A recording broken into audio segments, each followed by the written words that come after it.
It's an emotional word. It's not a physical word. It's really a place where I could find myself, and things that I care about are there, and people that I love are there. The problems that people have in advanced societies that show up in novels, poetry, the therapist's couch, are really problems of architecture. They are the fact that we have to live in a relatively small box with the same 2.5 people.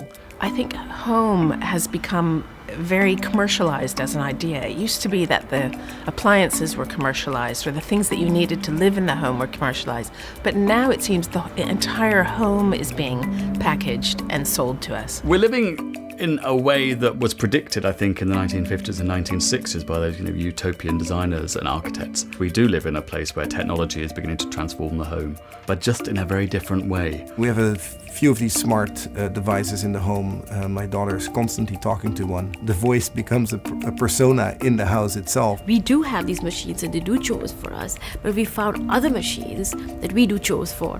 I wonder how much we'll do for ourselves in the next 20 years. We tend to associate home with home ownership, and I think that's one of the greatest fictions. I thought I bought a home, but actually I bought a house.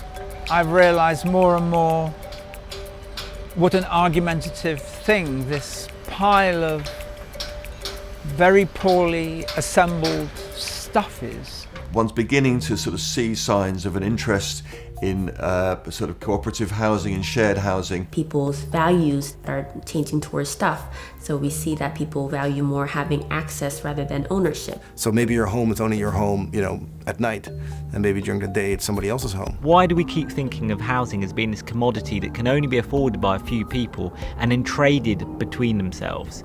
Why do we not just treat it as a universal human right? As more people are sharing houses together, flatmates in rooms, how do you make your own personal home within a home? Looking at climate change, what does it mean to live in a domestic space where you know that you have extreme weather outside, broken supply chains, economic instability, no food in the supermarket. So we repurpose the home to become a space for growing and producing food. I think in general there's a tremendous inertia and conservatism in the development of ideas about how housing could be. Where have those ideas gone? They've given way to timidity and fear, but I don't think they've really gone away.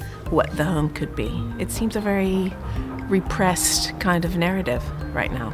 The one thing history always teaches you is that you can never predict what's going to happen, 10 or 20 years in the future. I think that the way that society is at the moment, we can't even predict what's going to happen at the end of the day or the end of next week. So it'll be interesting. We live in interesting times.